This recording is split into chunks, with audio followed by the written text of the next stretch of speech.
This is SSPTV News, brought to you by Samsung Productions and the Hazleton Standard Speaker. Big plans, big renovations, and a big-time fundraising effort. We visit the Future Arts Center in downtown Hazleton next. Hey friends, what's up? And thanks for stopping by. I'm Ken Karen. You're watching us in HD on Service Electric Cablevision Channel 513 and in SD on Channel 13. And go to YouTube and search SSPTV and click subscribe to never miss a story or new local show. Now off to our headlines for Monday from SSPTV and the Hazleton Standard Speaker. Progress is being made on a brand new art center in downtown Hazleton. It's located in the heart of downtown Hazleton's newly branded Arts and Innovation District.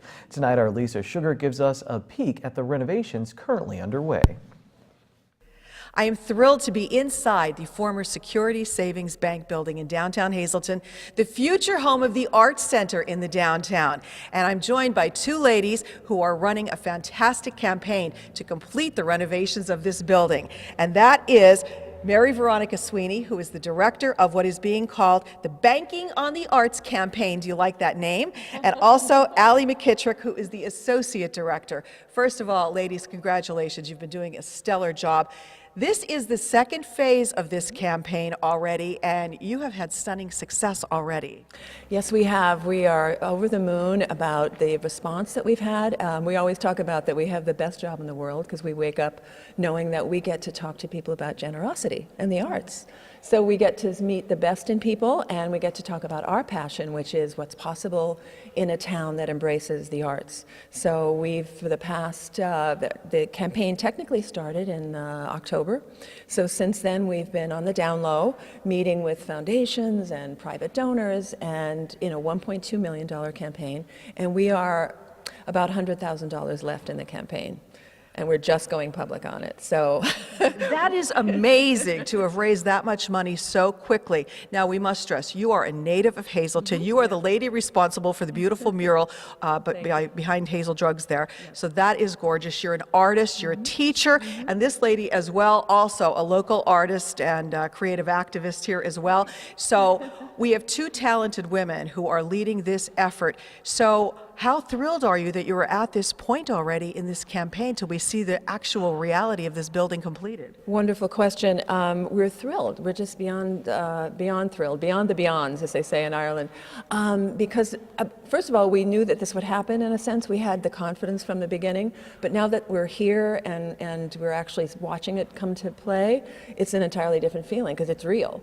But there is still more to go, and we have this instinct too to go beyond the goal, and because any money that we raise, then it becomes programming money to help the new art league, to them be in the center. You know, they've basically been here since 1947. They've been an amazing group serving the community, and now they'll have this facility, but there'll be a lot of reason for them to seek their own funding. So anything that goes beyond the 1.2 campaign will be a great boon to them. So we might have about $100,000 left in the campaign, but we really, anything we can raise above that is going to be fantastic for the community. Well, I see your energy when talking about this, so I know why people have so willingly come forward to give. And you want people to know, Allie, that people can give on all levels, and there is still time to do this. And you want the support of the entire community because this will be a community facility. Absolutely. So the best way to reach us is bankingonthearts.com. That's our website. You can donate there, or Facebook. There's a donation button there. And we also have a Twitter to keep you in the loop. But yeah, that's pretty much it. Were you impressed at how quickly people stepped forward and said, I want to be part of this? Oh my gosh. I'm impressed and grateful because I feel like people really see the vision that we see for what can be and how this is going to really transform the community. So it's been extremely exciting, actually. Is it true people actually walk up to you girls and say, look, here's $5, I find out what you're doing this for? Does that happen? It has happened. There's been 3 different occasions I can think of that people came up and said, I want to help, I want to contribute, I want to do something. And so they've given. It's been great. So that's amazing. So we hope you'll be one of those people that wants to step up as well. Now we are going to put the video that you've created, a fantastic video explaining all of this, on our Facebook page as well. But you want to encourage people, don't stop giving, because once we have this renovated, and how long do you think that will take? Well, we anticipate being open in the beginning of next year. And as anybody who's been walking or driving down Broad Street knows that there's a lot of renovation going on as well, besides the arts community, the arts center. So a lot is going to be happening at the end of the year. So stay tuned, send us money, and we'll put it to good use. All right. Well spoken. We hope that you will contribute to the campaign. Again, the video will be on our Facebook page as well. And we will have much more with these ladies explaining just exactly what will go inside our beautiful Arts Center in downtown Hazleton. Thanks, Lisa. A Hazleton Area School District teacher is one of 12 finalists for the 2019 Pennsylvania Teacher of the Year. Today, the Wolf administration announced the finalist, and Anne Franzosa from Hazleton area was on the list. Nominations were submitted by students, parents, peers, and members of the community. The winner will be announced in December. Turning to police news, an investigation is underway into the death of an infant in Shenandoah. State police from Frackville responded to 26 South Grand Street Sunday morning. According to our media partner, the Standard Speaker, the investigation centers on the death of a 5-month-old boy. A forensic autopsy was scheduled for today. Schuylkill County Coroner Dr. David Moylan says that this is common when a child this age is found dead. A report of an unresponsive female in a vehicle in the area of Vine and Spruce Streets Saturday night led to the discovery of drugs, money, and weapons. Police arrested the driver, 29-year-old Joshua Garcet, on drug and weapons charges. Officers discovered more than $13,000 in cash, a small amount of methamphetamine, heroin, and marijuana, and a firearm with the serial numbers filed off. Garcet is in the Luzerne County Prison on $100,000 bail. The investigation led police to a garage at rear 626 North Locust Street in Hazleton. A search warrant was executed on the garage and a vehicle. Detectives seized 2 handguns, ammunition, 3 rifles, 2 assault rifles, and a large amount of packaging materials of marijuana and heroin.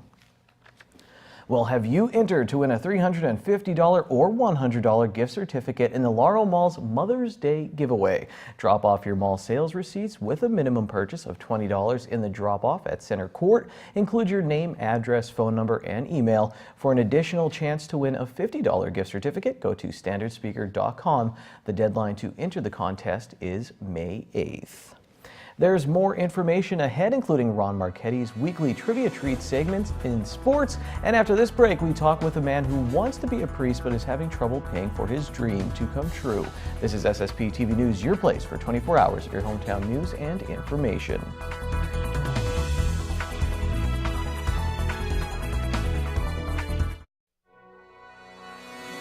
This is SSPTV News, brought to you by Samsung Productions and the Hazleton Standard Speaker.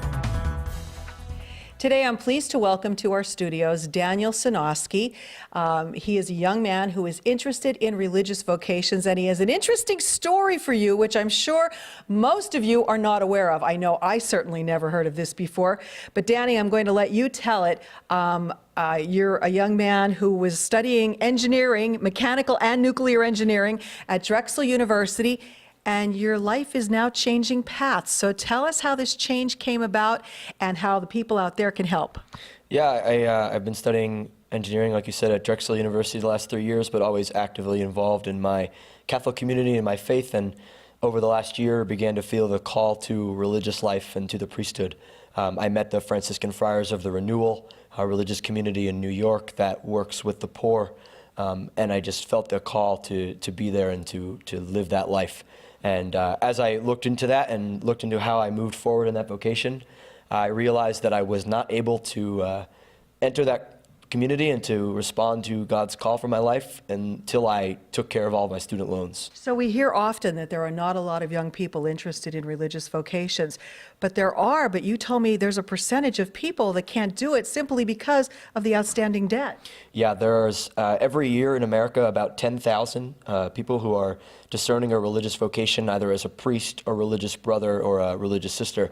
And of that 10,000, about 42% are not able to respond to that call because of student debt. Now, this is a long journey because you told me 11 years until you're all through this and actually become a priest. First you're a brother, then you're a priest.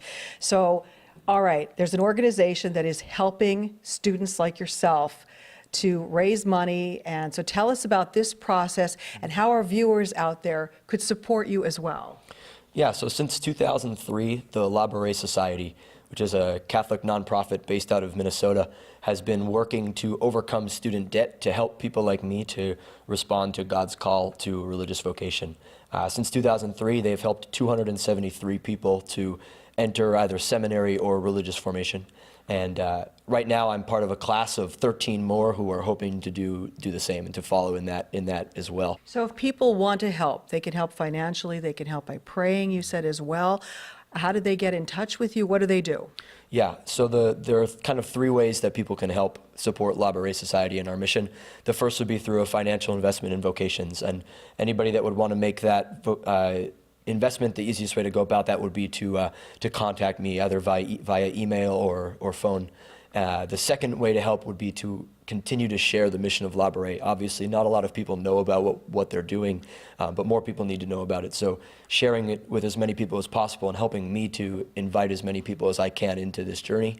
And then the third way is obviously through consistent prayer, through praying for vocations and through praying for the La Beret Society and all of those who are discerning religious vocation. So you are on the path to getting this taken care of. How long do you think until you actually then get into your formal studies? I'll be fundraising with La Beret until June 30th. And so that'll be the end of this 6-month class. And if I overcome my student loan debt within this 6 months, I would be looking at least another year before I enter, just some time to prepare myself and my life and my heart for the religious life. Well, this was something I was not aware of. I really had no idea that debt could stop someone from entering into a religious vocation. We want to make sure that Danny gets to fulfill your wish to become a priest. So if you can help, you can contact him, or you can pass the word along to let him know that people can help the La Beret organization as well. And as he said, of course, we can all pray, and hopefully you'll be back here when you are a priest, that you can tell us how successful it was, and then you could be doing the work to help others. I would love to. That sounds great. Thank you. Well, take care. Good luck to you, and we wish you the very, very best. Thank you. God bless. Time now for weather on SSPTV News. Spring's back. I hope everyone's happy. Let's take a look at our forecast from the National Weather Service. Tonight there is a 40% chance of some showers after 2 a.m. with increasing clouds. Our low will be 47 degrees. On Tuesday, though, we're back up in the 50s with a high of 56. Showers are likely.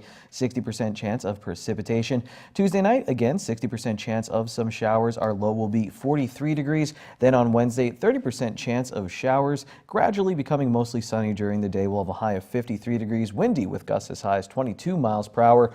Wednesday night, partly cloudy, low of 35 degrees. Thursday is sunny with a high of 58. At night, partly cloudy, low of 39. Friday, a chance of showers after 2 p.m., partly sunny, high of 57. A chance of showers at night before 8 p.m., partly cloudy, low of 35 degrees. And now time for our weekly feature, Law Tips on SSPTV News. My name is attorney Alexis Falvello. I am currently of the Falvello Law Firm, and we are located in Cunningham, Pennsylvania. My firm has been serving the needs of the Hazleton area since 1923 when my great-grandfather graduated from law school. It is important for not only my family, but also for this firm to contribute to the Hazleton and surrounding areas. Our firm does that not only through donations, but we also do it through our actions. I'm currently a member of the CVCO board, that's the Cunningham Civic Organization. I'm also a member of the United Charities Board. I'm also a member of the board for Ryan's Ride, and I am also a board member for the Hazleton Chamber of Commerce. It is important for our family to give back to a community that has given so much to us with respect to not only, clients, but friendships and the family sense of community that this Hazleton area has to offer us.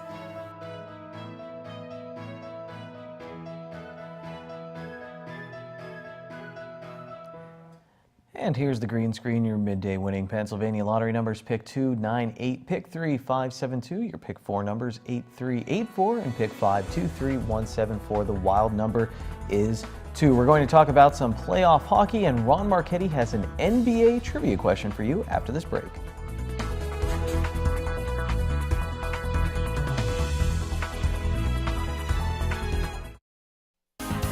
Time now for sports on SSPTV News. The Wilkes-Barre Scranton Penguins are hoping that home is where the wins are after a rough weekend in Charlotte in the Calder Cup playoffs. Here's the SSPTV Standard Speaker scoreboard. The Pens went down in overtime in game number 1 and then lost game 2 4-1. The best of 5 series moves to Wilkes-Barre Township on Thursday at 7:05 p.m. LJ Mazzilli drove in 3 in the Rail Riders win on Sunday, but Toledo took 2 of 3 from Scranton Wilkes-Barre. The Cubs offense, they liked the thin air in the Rockies. They took 2 of 3 from Colorado. The North Schuylkill girls finished second at the Olympian Invitational in Jim Thorpe. Emma Green was second in the shot put and first in the discus. Sarah Wagner won the long jump and broke the meet record in the triple jump, and Corey McCormick won the 3,200 meter run. The Hazleton area girls were fourth, with Kutera Leggett setting a meet and school record in the shot put. Paige Bonin won the javelin. The North Schuylkill boys were also second, with Braden Boyer winning the long jump, Mason Geary winning the javelin, and Scott Grigas winning the 200-meter dash. The Tamaqua boys 3,200-meter relay team of Brad Clemson, Darian Stanchi, and Christopher Ozenbach and Dyer Miller took first place. Pierce Demetriotis won the pole vault for Tamaqua. Zach Stokes went the distance and struck out 7 as North Schuylkill picked up a Schuylkill League Division I victory in baseball. The Spartans also beat Shikellamy in a non-league game. At the Invite at Shippensburg University, Marion's Tina Caparel won the 800 and 1,600 meter runs, while Tamaqua's Alyssa Campon-Mizzi won the javelin. Max Nolter and Braden Kane racked up 6 hits for Marion in 2 games. MMI also picked up victories over the weekend in baseball. Now Marion, Max Nolter and Brandon Canra had 6 hits for Marion. The Colts won a Division III game, and they lost actually in a crossover game against Williams Valley. Mono area and Shenandoah Valley, they took losses. Matt Minchoff had a big game, but Tamaqua lost to Lehighton in Division I Schuylkill League game. Hazleton area is now 8-1 in softball with a win over Wyoming Valley West. Mono area beat Schuylkill Haven. The Lady Bears lost to Tamaqua as the Lady Raiders swept this weekend. Caitlin Stauffenberg had 2 home runs against Monoy. Irene Ottmiller had a double and a triple in MMI's win over Weatherly. The 2 teams split a doubleheader. Haley Bird was busy over the weekend. She pitched a complete game against Danville for North Schuylkill, and she had a no-hitter against Pottsville. And then we take a look at Hazleton area in girls lacrosse. 15-4, they beat North Pocono. Lexi Bowman had 3 goals for the Big HA. The Hazleton area boys tennis team picked up a win. MMI lost. Ron Marchetti is here to test your NBA knowledge on this Monday. Let's get to Trivia Treats.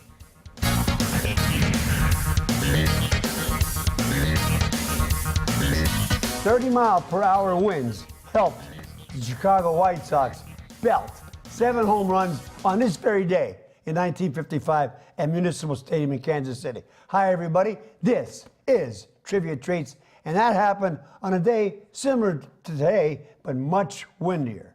63 years ago today, the Chi Sox beat the KC Royals 29-6 in baseball, not football. Right fielder Bob Neiman and catcher Sherman Lawler each hit 2 homers. Left fielder Minnie Minoso, first baseman Walt Dropo, and pitcher Jack Harshman added 1 each. Shortstop Chico Carrasquel contributed 5 hits and scored 5 runs. The Pale Hose, that's what they used to call the White Sox, but I haven't heard it used nowadays. Anyway, Chicago garnered 29 hits along with those 29 runs. But oddly, the White Sox were shut out their following 2 games. Did not score 1 run for 18 innings while losing a pair of 5-0 game to the Athletics in KC and the Yankees in Chicago. That sounds like the Yankees of this year. Mother of God. Well, the NFL draft starts this Thursday, and all kinds of strategies will be taking place. Some of those draft picks will turn out to be pleasant surprises, but many more will turn out to be huge disappointments. So let's go back exactly 20 years to 1998. The Indianapolis Colts selected Tennessee quarterback Peyton Manning with the first overall pick in the NFL draft. The Colts front office, scouts, and coaches were debating for months over whether to select Manning or Washington State quarterback Ryan Leaf.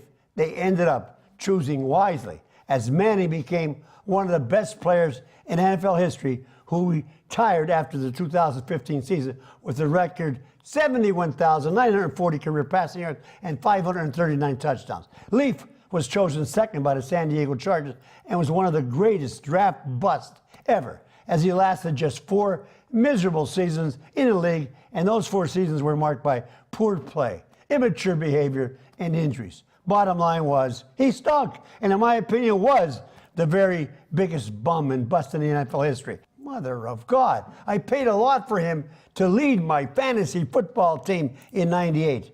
It was my last year of fantasy football forever. There has been other first-round stinkeroos, just to mention a few. Schuler, Couch, Arrington, the Boz, Mandarick, and RG3, but he's still kicking. Barely. So we just went from baseball to football, and we'll end it tonight with basketball. Did you ever hear of a winning team who lost more than they won?